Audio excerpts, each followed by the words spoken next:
ಇವತ್ತು ಈ ಸರ್ಕಾರ ಕಳೆದ ಚುನಾವಣೆಯಲ್ಲಿ 5 ಗ್ಯಾರಂಟಿಗಳನ್ನು ಘೋಷಣೆ ಮಾಡಿ ನನ್ನ ಹಳ್ಳಿಯ ತಾಯಂದಿರು ಸ್ವಲ್ಪ ದಾರಿ ತಪ್ಪಿದ್ದಾರೆ. ನನ್ನ ಹಳ್ಳಿಯ ತಾಯಂದಿರು ಸ್ವಲ್ಪ ದಾರಿ ತಪ್ಪಿದ್ದಾರೆ. ನನ್ನ ಹಳ್ಳಿಯ ತಾಯಂದಿರು ಸ್ವಲ್ಪ ದಾರಿ ತಪ್ಪಿದ್ದಾರೆ. ಅವರ ಬದುಕೇನಾಗುತ್ತೆ ಅನ್ನೋದನ್ನ ಯೋಚನೆ ಮಾಡಬೇಕಾಗಿದೆ.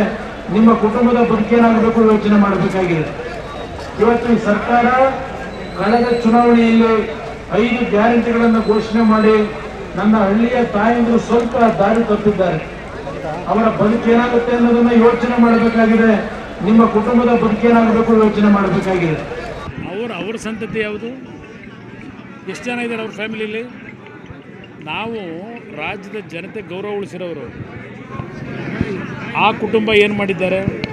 ರಾಜ್ಯ ಲೂಟಿ ಮಾಡಿ, ಪ್ರಕೃತಿ ಸಂಪತ್ತನ್ನು ಲೂಟಿ ಮಾಡಿ ಇವತ್ತು ದೇಶ ವಿದೇಶಗಳಿಗೆ ಸಾಗಿಸಿರ್ತಕ್ಕಂಥವ್ರು. ಆ ವ್ಯಕ್ತಿಯ ಮಾತಿಗೆ ನಾನು ಉತ್ತರ ಕೊಡಬೇಕಾ? ದೇವೇಗೌಡರ ಕುಟುಂಬ ಉತ್ತರ ಕೊಡಬೇಕಾ? ಎಲ್ಲಿಂದ ಬಂದವರು? ಅವ್ರ ಗರಡಿ ಎಲ್ಲಿಂದ ಬಂದಿತ್ತು? ಕೊತ್ವಾಲ್ ರಾಮಚಂದ್ರನ ಗರಡಿ. ಅವರು ಈ ದೇಶ ಉಳಿಸ್ತಾರಾ? ಈ ರಾಜ್ಯ ಉಳಿಸ್ತಾರಾ? ಅವರ ಹಣದ ದಾಯಿಕೆ ಯಾರನ್ನು ಬೇಕಾದರೂ ಏನು ಬೇಕಾದರೂ ಮಾಡ್ತಾರೆ. ಅಂಥ ವ್ಯಕ್ತಿಗಳಿಗೆ ಉತ್ತರ ಕೊಡಲ್ಲ ನಾನು. ಇವತ್ತು ಈ ಸರ್ಕಾರ ಕಳೆದ ಚುನಾವಣೆಯಲ್ಲಿ 5 ಗ್ಯಾರಂಟಿಗಳನ್ನು ಘೋಷಣೆ ಮಾಡಿ ನನ್ನ ಹಳ್ಳಿಯ ತಾಯಂದಿರು ಸ್ವಲ್ಪ ದಾರಿ ತಪ್ಪಿದ್ದಾರೆ. ನನ್ನ ಹಳ್ಳಿಯ ತಾಯಂದಿರು ಸ್ವಲ್ಪ ದಾರಿ ತಪ್ಪಿದ್ದಾರೆ. ನನ್ನ ಹಳ್ಳಿಯ ತಾಯಂದಿರು ಸ್ವಲ್ಪ ದಾರಿ ತಪ್ಪಿದ್ದಾರೆ. ಅವರ ಬದುಕೇನಾಗುತ್ತೆ ಅನ್ನೋದನ್ನ ಯೋಚನೆ ಮಾಡಬೇಕಾಗಿದೆ. ನಿಮ್ಮ ಕುಟುಂಬದ ಬದುಕೇನಾಗಬೇಕು ಯೋಚನೆ ಮಾಡಬೇಕಾಗಿದೆ.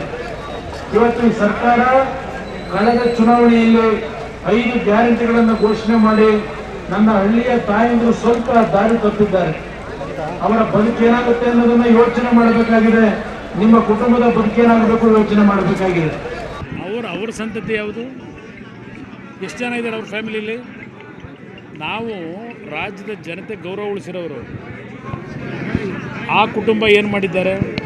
ರಾಜ್ಯ ಲೂಟಿ ಮಾಡಿ, ಪ್ರಕೃತಿ ಸಂಪತ್ತನ್ನು ಲೂಟಿ ಮಾಡಿ ಇವತ್ತು ದೇಶ ವಿದೇಶಗಳಿಗೆ ಸಾಗಿಸಿರ್ತಕ್ಕಂಥವ್ರು. ಆ ವ್ಯಕ್ತಿಯ ಮಾತಿಗೆ ನಾನು ಉತ್ತರ ಕೊಡಬೇಕಾ? ದೇವೇಗೌಡರ ಕುಟುಂಬ ಉತ್ತರ ಕೊಡಬೇಕಾ? ಎಲ್ಲಿಂದ ಬಂದವರು? ಅವ್ರ ಗರಡಿ ಎಲ್ಲಿಂದ ಬಂದಿತ್ತು? ಕೊತ್ವಾಲ್ ರಾಮಚಂದ್ರನ ಗರಡಿ. ಅವರು ಈ ದೇಶ ಉಳಿಸ್ತಾರಾ? ಈ ರಾಜ್ಯ ಉಳಿಸ್ತಾರಾ? ಅವರ ಹಣದ ದಾಯಿಕೆ ಯಾರನ್ನು ಬೇಕಾದರೂ ಏನು ಬೇಕಾದರೂ ಮಾಡ್ತಾರೆ. ಅಂಥ ವ್ಯಕ್ತಿಗಳಿಗೆ ಉತ್ತರ ಕೊಡಲ್ಲ ನಾನು. ಕುಮಾರಸ್ವಾಮಿ ಅಣ್ಣನವ್ರಿಗೆ ಇಷ್ಟೇ ಹೇಳಲಿಕ್ಕೆ ಬಯಸ್ತೇನೆ. ಈ ರಾಜ್ಯದ ಒಬ್ಬ ಮಹಿಳಾ ಮಂತ್ರಿಯಾಗಿ ಯಾವ ಹಳ್ಳಿಯ ಹೆಣ್ಣುಮಗಳು ದಾರಿ ತಪ್ಪಿದ್ದಾಳೆ ಅನ್ನೋದನ್ನು ಸ್ಪಷ್ಟಪಡಿಸ್ಬೇಕು. ಈ ರಾಜ್ಯದ ಮಾಜಿ ಮುಖ್ಯಮಂತ್ರಿಗಳು ಜವಾಬ್ದಾರಿಯಿಂದ ಮಾತನಾಡಬೇಕಾಗತ್ತೆ. ಇವತ್ತು ಏನು ಇಷ್ಟು ಹಗರಾಗಿ ಮಾತನಾಡೋದು? ಹಳ್ಳಿಯ ಹೆಣ್ಣುಮಕ್ಕಳು ಅಂತಂದರೆ ಏನಂತ ತಿಳ್ಕೊಂಡಿದ್ದಾರೆ ಇವರು? ಇಡೀ ರಾಜ್ಯದ ಮಹಿಳೆಯರು ಇವ್ರ ಎದುರುಗಡೆ ಇವತ್ತು ಕೂತ್ಕೊಳ್ತಾರೆ. ನಾನು ಎಲ್ಲರಿಗೂ ಹೇಳಲಿಕ್ಕೆ ಬಯಸ್ತೇನೆ, ಮಹಿಳಾ ಶಕ್ತಿ ಅಂದ್ರೇನು, ಸ್ತ್ರೀ ಶಕ್ತಿ ಅಂದ್ರೇನು, ಸ್ತ್ರೀ ಕುಲದ ಗೌರವ ಅಂದ್ರೇನು ಅನ್ನೋದನ್ನ ಈ ಕುಮಾರಸ್ವಾಮಿ ಅವರಿಗೆ, ಈ BJP ಅವರಿಗೆ ತೋರಿಸ್ಕೊಡಿ ಅಂತ ಕೇಳಲಿಕ್ಕೆ ಬಯಸ್ತೇನೆ.